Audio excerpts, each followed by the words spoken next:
បាទទូទាំងនៃជនយើងវិលមកជួបគ្នាបន្តនៅវគ្គទី2នេះដោយអ្វីដែលខ្ញុំបានសន្យាជាមួយលោកអ្នកដែលខ្ញុំត្រូវវគ្គនេះគឺសូមឲ្យខាងកញ្ញាគាត់សម្រាប់បន្តិចហើយខ្ញុំនឹងជួបជាមួយនឹងលោកសាវឧត្តមដែល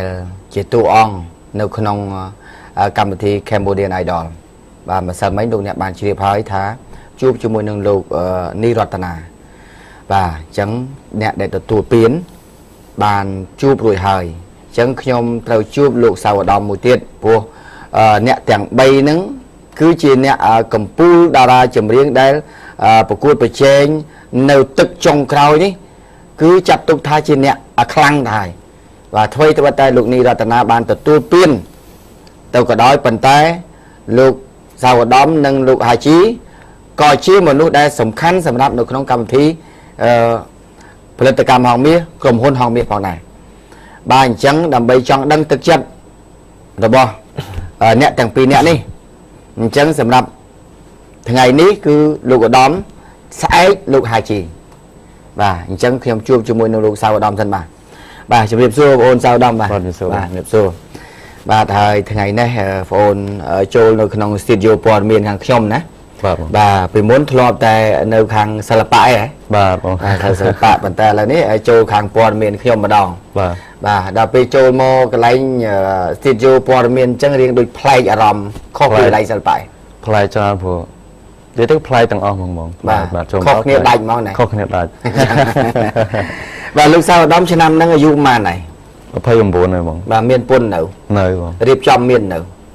ថាជាអត់តន់ចង់មើលឃើញនៅហើយសប្តាហ៍ថ្ងៃនេះឧត្តមមុនពេលដែលឧត្តមបានចូលប្រកួតប្រជែងនៅក្នុងកម្មវិធី Cambodian Idol ឧត្តមមានបានធ្វើការងារអីនៅខាងក្រៅហើយនៅតាំងពីខ្ញុំដាក់ពាក្យចូលប្រកួតនៅក្នុងកម្មវិធី Cambodian Idol គឺខ្ញុំមានអាជីពជាអ្នកសិល្បៈរួចហើយគឺមានសិល្បៈរួចហើយបាទគឺអាជីពជាអ្នកចម្រៀងតែម្ដងបាទឧត្តមសុខកំណើតនៅណាខ្ញុំសុខកំណើតនៅស្វាយរៀងហ្មងស្វាយរៀងភូមិអីឃុំអីនៅភូមិរងបន្លែនៅភូមិរងបន្លែបាទឃុំដូចជាឃុំរងបន្លែហ្នឹងដែរស្រុកស្វាយរៀងខេត្តស្វាយរៀងបាទអញ្ចឹងបានន័យថានៅចិត្តទីរួមខេត្តដែរនៅក្នុងទីរួមខេត្តនៅក្នុងទីរួមខេត្តហ្មងបងឧត្តមឪពុកម្ដាយធ្វើការងារអីម៉ាក់គាត់អូស៊ីធម្មតាអូស៊ីធម្មតាពុកធ្វើជារាជការណាធ្វើការខាងអីគាត់ខាងធ្វើខាងរ៉ៃវត្ថុបងតែឥឡូវគាត់ត្រែតបាទគាត់ចូលនិវត្តន៍ហើយណាបាទហើយចូលនិវត្តន៍ហើយគាត់ទៅចូលវត្តហ្នឹងធ្វើអាចារ្យណាឧត្តមមានបងប្អូនប៉ុន្មាននាក់ខ្ញុំមានបងប្អូន5នាក់បង5នាក់ឧត្តមកូនទីប៉ុន្មានខ្ញុំបន្ទាប់ពៅបាទបានន័យថាកូនទី4កូនទី4កូនទី4បាទហើយបងប្អូននេះរៀបអាពាហ៍ពិពាហ៍អីអស់ហើយនៅសល់ប្រហែលណានៅសល់តែខ្ញុំហើយប្អូនប្រុសម្នាក់បាទក្រៅពីហ្នឹងគាត់រៀបការអស់ហើយបាទនេះសួរប្រវត្តិទៅចោះបាទបងបាទដើម្បីឲ្យបងប្អូនបានដឹងឧត្តមសូមសួរបន្តិចនៅពេលដែលការប្រកួតកម្មវិធី Cambodian Idol នៅវគ្គផ្ដាច់ព្រាត់សប្តាហ៍ទី9ឧត្តមមានសង្ឃឹមខ្លួនឯងឯពេលនោះថានឹងទទួលបានពានខ្ញុំអត់ស្អីហ៊ានសង្ឃឹមទុកដែរគឺទៅលើបងប្អូនដែលអ្នកគ្រប់គ្រងបាទអ្នកសម្រេចចិត្តគឺខ្ញុំប្រកួតរបៀបថាដូចដោយសមត្ថភាពបាទខ្ញុំខំប្រឹងរៀងខ្លួនដើម្បីមិនគិតថាយកឈ្នះឬចាញ់ទេបាទប៉ុន្តែខ្ញុំខំប្រឹងធ្វើមិនឲ្យបានល្អក្នុងបទចម្រៀងមួយបទហ្នឹងដើម្បីការប្រកួតប៉ុន្តែឧត្តមមានអ្នកនៅហងមាសខ្សឹបខ្សៀវថាឲ្យឧត្តមឯងឲ្យលុយប៉ុណ្ណេះនោះដើម្បីឲ្យឧត្តមឯងបានឈានដល់ជាប់មកដល់ចំណុចដាច់ព្រាត់មានឲ្យលុយខាងហងមានអត់ទេបងអត់សមហ៎បាទមានបពពួកដែលជួយបោះឆ្នោតឲ្យឧត្តមឯងជឿជាក់ថា the friend របស់ឧត្តមឯងមានប៉ុន្មានទេ គិត ដែលស្និទ្ធស្គាល់ហ្មងយើងកុំនិយាយបងប្អូនដែលគេស្រឡាញ់តែយើងអត់ស្គាល់មុខយើងនិយាយថាយើងដែលស្និទ្ធដែលស្គាល់គ្នា ដែលស្គាល់គ្នាប្រហែលជាទៀងតិចតែអត់សូវច្រើនទេ មិនទៅច្រើនទេណាព្រោះចេះព្រោះអ្នកខ្លះគេពេញចិត្តឧត្តមឯងប៉ុន្តែឧត្តមឯងអត់ស្គាល់គេទេបាទដោយសារគេមើលអត្តចរិតនិងសម្លេងរបស់ឧត្តមឯងនេះការស្រឡាញ់តាមរបៀបអញ្ចឹងឯងបាទប៉ុន្តែស្រាប់តែលទ្ធផលប្រកាសផ្លេតអញ្ចឹងមកឧត្តមពេលនោះឧត្តមមានតូចចិត្តទេថាខ្លួនឯងអត់បានទទួលពានអញ្ចឹង អត់មានតូចចិត្តអីផងបងប្អូនយើងការប្រកួតដូចជាកីឡាមួយអញ្ចឹងត្រៀមខ្លួនរួចហើយនៅក្នុងការប្រកួតហ្នឹងគឺត្រៀមខ្លួនជាប់ 50% ធ្លាក់ 50% ស្មើគ្នា ព្រោះធម្មតាសិល្បៈវាអញ្ចឹងណាដូចកីឡាអញ្ចឹងយើងកុំទៅឆ្លោះគ្នាណាបាទវារឿងជាប់ឲ្យធ្លាក់នៅដំដូចឈរអញ្ចឹងបាទពេលនោះគិតថាមិនដឹងជាយ៉ាងម៉េចទេបុកពួយពេលនោះ សบายរំភើបជំនួសគាត់បានជោគជ័យអត់ទេពេលដែលគេទាត់ពេលប្រកាសភ័យដែរបុកពួរដែរថានឹងខ្ញុំឲ្យគេទេ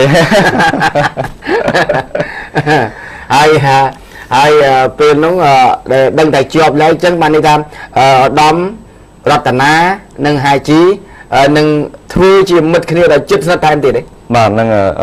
អស់គ្នា3នាក់ហ្នឹងគឺបាននិយាយគ្នាហើយបាននិយាយគ្នាហើយថាស្រឡាញ់គ្នារាប់អានគ្នាធ្វើការមួយគ្នាបានតែរួមគ្នាដើម្បីធ្វើឲ្យកម្លាំងនៃបទចម្រៀងកាន់តែខ្លាំងថែមទៀតមែនទេបាទបងបាទអញ្ចឹងឥឡូវនេះខ្ញុំចង់សួរឧត្តមមួយទៀតថានៅក្នុង fan ខ្លះមានការរិះគន់តិទៀនទៅលើអ្នកជាប់បានពៀនបាទហើយខ្លះទៀត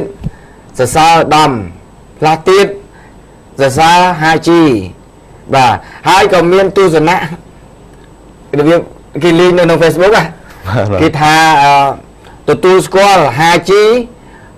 មានគេគ្រប់គ្រងច្រើនប៉ុន្តែអ្នកគ្រប់គ្រងហាជីភាគច្រើនអត់ចេះលេងផ្ញើ message អត់ចេះផ្ញើសារចេះតែស្រឡាញ់បាទតែអត់ចេះផ្ញើសារដល់តែអត់ចេះផ្ញើសារចាញ់យើងដល់ដូចខ្ញុំដែរស្រដៀងគ្នាបាទពួកបងប្អូននៅតាមជនបទស្រឡាញ់តែនឹងផ្ញើមិនដល់បោយកចុចទៅណាចុចទៅណាវយហ្នឹងហើយចុចតែចុចទៅចូលទៅគេណាគេររឿងនេះចឹងបានគេនិយាយលេងនៅក្នុង Facebook ហ្នឹងថាកុំទៅចិត្តថាអ្នកគ្រប់គ្រងហាយជីច្រើនប៉ុន្តែគាត់អ្នកគ្រប់គ្រងទាំងអស់អត់ចេះផ្ញើសារតែចឹងរៀនផ្ញើសារពេលឡើយហ្នឹងបាទបងបាទអញ្ចឹងបានន័យថាអូខ្ញុំជួនេះជួទោសជួប្រដាប់ស្រូបសំឡេងអញ្ចឹងស្រែកមកទំហឹងក៏អត់លឺឡើយអញ្ចឹងបានន័យថាឧត្តមអត់តូចចិត្តក្នុងជីវិតទេណាអត់តូចចិត្តបានសប្បាយចិត្តតែខ្ញុំបានឈានមកដល់វគ្គនេះគឺវាជោគជ័យសម្រាប់ខ្ញុំហើយបងជោគជ័យហើយណាព្រោះយើងមិននឹកស្មានថាបានមកដល់ពេលហ្នឹងផងណាបាទតែចង់សួរពីប្រវត្តិឧត្តមបន្តិចឲ្យសូមអត្ថាធិប្បាយតាំងពីដើមរហូតដល់ចប់មុនពេលដែលឧត្តមបានឈានចូលមកដល់ប្រឡូកប្រកួតប្រជែងជាមួយ Cambodian Idol បាទអញ្ចឹងសូមជម្រាបពីប្រវត្តិអូនតិចពីមុនពីកាលពីអូននៅតូចអូនឥឡូវអូនរៀនថ្នាក់ទីប្រហែលហើយដករូបសិនខ្ញុំជួបជាមួយគាត់តិចបាទខ្ញុំបញ្ចប់ការសិក្សាហ្មងតាមថ្នាក់ទី11ចូលទី12ថ្នាក់ទី11នឹងរៀននៅណានៅកោះកុងអូរៀននៅកោះកុងបាទនិយាយទៅស្រុកកំណើតរបស់ខ្ញុំគឺនៅស្វាយរៀងខ្ញុំចេញពីស្វាយរៀងតាំងពីទូចមកដូរទីលំនៅបាទខ្ញុំទៅនៅកោះកុងវិញមកទៅនៅកោះកុងបាទដូរទីលំនៅមួយតាំងម្ដាយតាំងឪពុកអីទៅទាំងអស់គ្នាអញ្ចឹងឥឡូវគ្រូសាឧត្តមនឹងសពថ្ងៃនេះនៅកោះកុងបាទអត់នៅស្វាយរៀងទេអត់ទេបងនៅកោះកុងទាំងអស់តែពេលឧត្តមដាក់នៅក្នុងប្រវត្តិសាវតាសុខកំណើតដាក់ស្វាយរៀងបាទព្រោះជាទីកន្លែងកំណើតរបស់ខ្ញុំអញ្ចឹងបាទអញ្ចឹងមើលពេលឧត្តមចប់ថ្នាក់ទី11មិញ11ហ៎បាទចប់ថ្នាក់ទី11នៅកោះកុងហ្នឹងបន្ទាប់មកទៀតឧត្តមទៅណាតោះតាមដំណើរខ្ញុំចាប់ពីពេលខ្ញុំបញ្ចប់ការសិក្សាហ្នឹងមកក៏ចេញមកភ្នំពេញបាទចេញមកធ្វើអីចេញមកដើម្បីរកការងារធ្វើបាទព្រោះថាគ្រួសារខ្ញុំមានខ្សត់ដែរដល់អញ្ចឹងខ្ញុំក៏សម្រេចចិត្តថាចេញពីកោះកុងមកដើម្បីរកការងារធ្វើឲ្យខ្លួនឯងចេះច្រៀងតិចអញ្ចឹងបាទសុំដើរសុំគេច្រៀងដែរបាទតែចេះសុំកាត់តិចចេះច្រៀងតិចហ្នឹងគឺ ចេះមកពីណា ចេះតែស្ដាប់បទដូចបងសវត្តបងអីចឹងស្ដាប់បទគាត់ចឹងចេះធ្វើត្រាបតាមគាត់ចឹងហ៎បងធ្វើត្រាបតាមគាត់ចឹងក៏ បានន័យថារៀនខ្លួនឯងណា បាទហ្នឹង ចង់និយាយថារៀនខ្លួនឯងធ្វើត្រាប់តាមចម្រៀងអ្នកដែលជំនាញ បាទបង តោះបន្តទៀត ក៏សម្រាប់ចិត្តដើររកការងារហើយក៏មានបងម្នាក់គាត់ត្រូវជាបងថ្លៃចដូនមួយហ្នឹង បាទ គាត់ក៏ឃើញសមត្ថភាពអញ្ចឹងគាត់ពេញចិត្តអញ្ចឹងក៏ហៅចូលធ្វើការនៅក្នុងក្រុមហ៊ុនមួយកន្លែង ក្រុមហ៊ុនអី marketing បាទ គាត់ធ្វើ event ចេញតាមខេត្តអញ្ចឹង បាទ marketing បាទ បាទ marketing ហ្នឹងសម្រាប់ទីផ្សារខាងអី ទីផ្សារយើងរៀបចំ concert ខាងអីតាមខេត្ត event ទៅតាមព្រឹត្តិការណ៍តាមខេត្តទៅ បាទបងបាទ បាទហើយបន្តមកទៀតតោះតាមលំដាប់ដោយឲ្យទូទាំងជនបានជ្រាបអំពីជីវិតរបស់ឧត្តមខ្លះបាទ ក៏ពេលហ្នឹងមកក៏ខ្ញុំចាប់ផ្ដើមប្រឡូកសិល្បៈតាំងពីហ្នឹងមកបង បាទ ប្រឡូកបានប្រហែលជា6ឆ្នាំហើយបង 6ឆ្នាំហើយ 6ឆ្នាំហើយបានខ្ញុំឈានជើងម្ដងថ្ងៃនេះគឺដោយសារថាខ្ញុំបានប្រឡូកសិល្បៈយូរដែរហើយគិតថាចង់បង្ហាញសមត្ថភាពឲ្យខ្លួនឯងមានហ្នឹងលាក់ទុកយូរអញ្ចឹងហ៎បង បាទ ក៏ដាច់ចិត្តដាក់ពាក្យចូលប្រកួតនៅក្នុងកម្មវិធី Cambodian Idol ហ្នឹង បាទ បាទ ចុះកាលពីកម្មវិធី The Voice មានបានដាក់ពាក្យចូលដែរ The Voice ដាក់ដែរបងដាក់តែអត់បានជាប់ទេ អត់ជាប់ហ្នឹងហើយជាបទពិសោធន៍របស់ដង បាទហ្នឹងហើយច្បាប់ពិសោធន៍របស់ខ្ញុំហើយ បាទបទពិសោធន៍ ខ្ញុំសង្ឃឹមទុកថាបើមានកម្មវិធីមកក្រោយខ្ញុំនឹងដាក់ទៀត អាហ្នឹងបើនិយាយរួមទៅចេះដង តាក់ទងនឹងការប្រកួតប្រជែងនៅអីមួយការធ្លាក់ពីការប្រកួតនេះហើយដែលធ្វើឲ្យយើងគិតថាចំណុចដែលអញធ្លាក់អីចំណុចអីដែលគេអត់ពេញចិត្ត បាទបង អត់ល្អណាមួយបានវាធ្លាក់ បាទ បើសិនជាយើងនិយាយពីសាលារៀនយើងប្រឡងមកដប់ធ្លាក់បើប្រឡងមកដប់ធ្លាក់ជាបទពិសោធន៍មួយថាតើយើងខ្សោយមុខជាអី បាទហ្នឹងហើយបង បើសិនជាខ្សោយមុខវិជ្ជាគណិតមុខវិជ្ជាអក្សរសាស្ត្រយើងត្រូវតែរៀនគួរមុខវិជ្ជាទាំងពីរហ្នឹង បាទ បន្ថែម បាទបង អានេះគឺអាចជោគជ័យរបស់យើង បាទ អញ្ចឹងខ្ញុំមើលការប្រកួតប្រជែងរបស់អ្នកទាំង3ចុងក្រោយនេះខ្ញុំឃើញការរបស់អ្នកជំនាញខ្លះគាត់និយាយទៅអត់ខុសទេ បាទ តាក់ទងនឹងការជាប់ដូចឧទាហរណ៍គេថា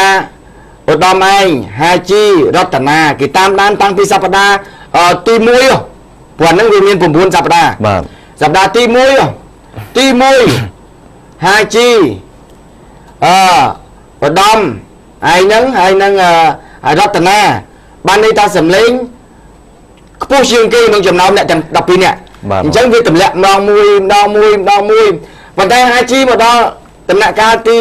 សប្តាហ៍ទី7នេះតាមគេដែលតាមដានបំផុត សប្តាហ៍ទី7ហាជីនៅស្មើធេងមកប៉ុន្តែមកសប្តាហ៍ទី7រតនាឡើង បាទហ្នឹងហើយ រតនាឡើងហើយសប្តាហ៍ទី8ឡើងទៀតតែហាជីនៅបន្តស្មើទៀត ហ្នឹងហើយ ដល់ម៉ៃហ្នឹងគឺទៅដែរបាទទៅប្រសងជាមួយគ្នាដែរដល់ទី9ឡើងដល់គេតាមដានអញ្ចឹងហើយមួយទៀតគេសួរខ្ញុំចេះគេថាលឺទីហេតុអីបានជាដាក់គណៈកម្មការក្មេងអ្នកតារាចម្រៀងគាត់យល់ដឹងឲ្យខ្ពស់ចេះដាក់បន្ទូយ៉ាងម៉េចគេសួរអញ្ចឹងណា បាទ ដាក់បានជាដាក់គណៈកម្មការអ្នកចម្រៀងមិនព្រមយកគេអ្នកចាស់ទៅអង្គុយដាក់វិញ ខ្ញុំបានជម្រាបទៅគាត់វិញហើយសូមទូទាំងជនជាតិថាហេតុផលដែលនាំឲ្យមិនតែ3នាក់4នាក់4ណា 4កើតវគ្គណាបងវគ្គណា អត់ទេចង់និយាយគណៈកម្មការ 4នាក់បង គណៈកម្មការ3នាក់គណៈកម្មការ4នាក់មានវាសវត្តអគុណកញ្ញានៅបៃរិទ្ធហើយនឹងឆនវ៉ាន់រីក4គេថាហេតុអីបានយកក្មេងៗធ្វើគណៈកម្មការមិនយកចាស់បាទ អញ្ចឹងខ្ញុំសូមបញ្យល់អញ្ចេះខាងកម្មវិធីប្រឡងចម្រៀងនេះមិនមែនចាត់ទុកថាគណៈកម្មការទាំង4នាក់នេះជាមង្គលដល់ឧត្តមខ្លាំងជាងអ្នកទៅប្រកួតទេតែជានិមិត្តរូបមួយពីព្រោះគណៈកម្មការទាំង4ពិតមែនមិនមែនគណៈកម្មការទាំង4នឹងជាអ្នកឲ្យបន្ទូយណា បាទហ្នឹងហើយលើបងប្អូនទស្សនិកជនដាក់បន្ទូ អញ្ចឹងសូមទូទាំងជនជ្រាបពីព្រោះថ្មីតែជានិមិត្តរូបជាគណៈកម្មការមែនគ្រាន់តែគេយកខាងlicense របស់គេប្រាប់ថាឲ្យមានគណៈកម្មការ4 ហើយគណៈកម្មការនោះជាអ្នកចម្រៀងដែលគេទទួលស្គាល់នៅក្នុងប្រទេសថ្នាក់កំពូល បាទហ្នឹងបង ថ្មីត្បិតតែគ្នាអត់ជំនាញតែតិចនិចនៃការដាក់បន្ទូជាមួយ 2 ពួកគ្នាមិនអ្នកដាក់បន្ទូ ចឹងហើយបានជាឲ្យគណៈកម្មការក្មេងៗដែលអ្នកចម្រៀងដែលល្បីនៅក្នុងស្រុកខ្មែរគេឲ្យជានិមិត្តរូបទេមិនមែនបានន័យថាពួកនឹងជាអ្នកវិនិច្ឆ័យធ្លាក់នឹងជាប់ទេ បាទបង ចឹងសូមកុំឲ្យទូទាំងជនដែលគេឲ្យតម្លៃមកថាមិនក៏យកតែគណៈកម្មការក្មេងៗវាដឹងអីមែនទេអត់ទេ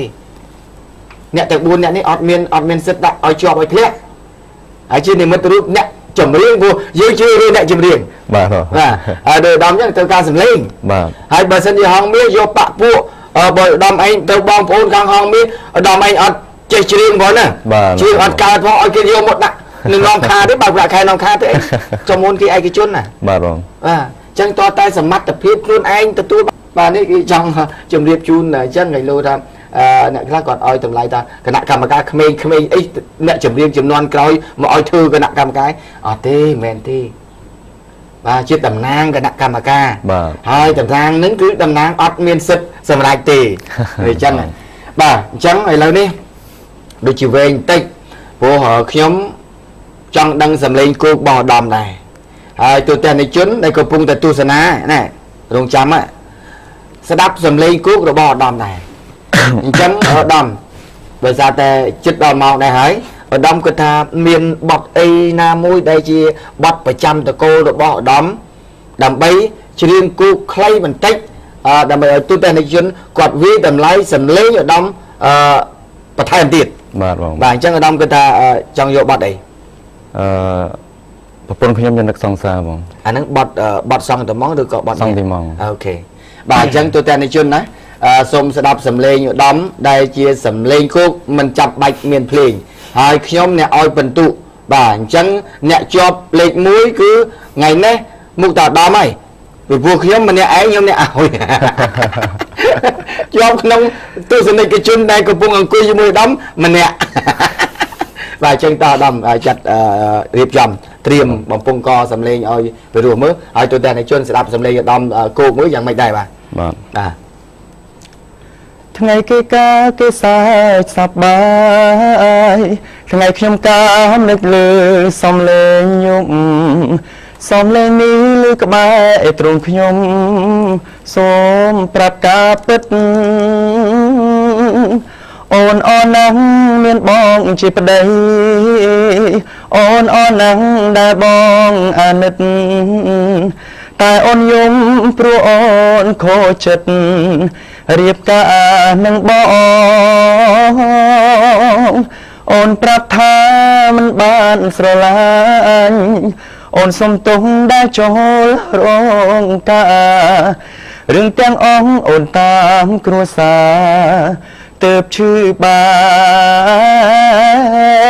ត់នេះ បាទអរគុណបាទអរគុណដំបាទទស្សនិកជនផ្ទះដៃម្នាក់ឯងហ៎បាទអញ្ចឹងបទចម្រៀងនេះគឺក្នុងន័យស្នេហាគេរៀបការចោលហើយមិនអត់ បរិសុទ្ធម្នាក់ហ្នឹងរៀបការមួយនារីម្នាក់ហ្នឹងប៉ុន្តែគាត់យំនឹកសង្សារគាត់ អូបាទយំ ហ្នឹងហើយ បានន័យថានារីហ្នឹងគាត់មានសង្សារមួយមុន បាទ ប៉ុន្តែដល់ពេលចាប់ដើមការអត់បានការជាមួយសង្សារមុនហ្នឹងទេ បាទបាទ ការជាមួយអ្នកថ្មី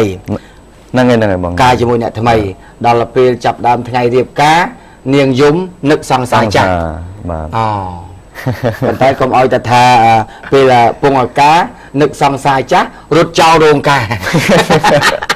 ព្រោះមានតែមានតាថ្មីថ្មី បាទ ថ្មីដូចនៅណាទៅផ្សាយថ្ងៃមុននេះរៀបនៅពេញយើងនឹងដែរដល់ថ្ងៃរោងការបាត់កូនកំមុំរត់ទៅណាបាត់ ចឹងបានថាវាមានឯសេចក្តីស្នេហារបស់មនុស្សម្នាក់ៗប៉ុន្តែចុងក្រោយឧត្តមសប្តាហ៍នេះនៅលីវវាមែនទេ បាទបង តែមិនប្រកាសថាកំឡោះហើយមែនទេ បាទ បាទនៅលីវ នៅលាវថា តែអត់ប្រកាស បាទអញ្ចឹងសូមឲ្យឧត្តមទទួលបានជោគជ័យនៅ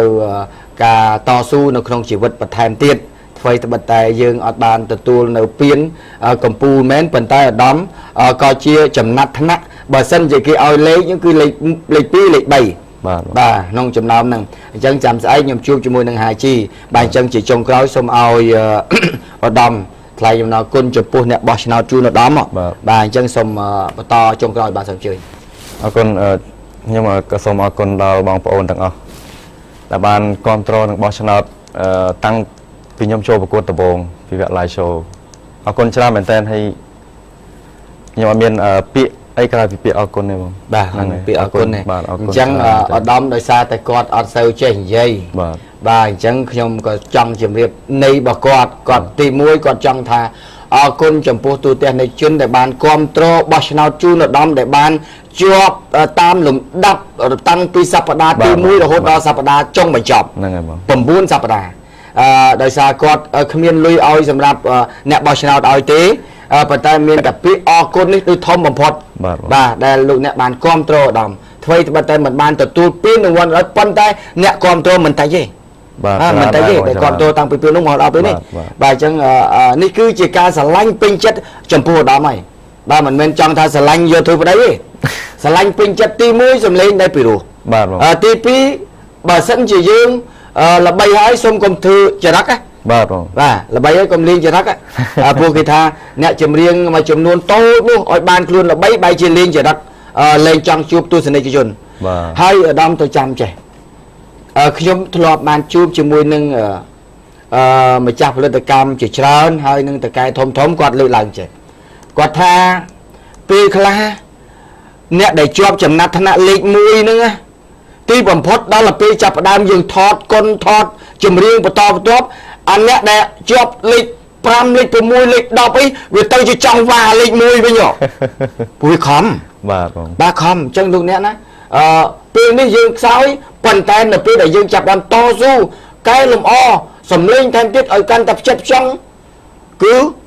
លើកលើអាលេខ1ទៀត បាទបង មានច្រើន មាន បាទ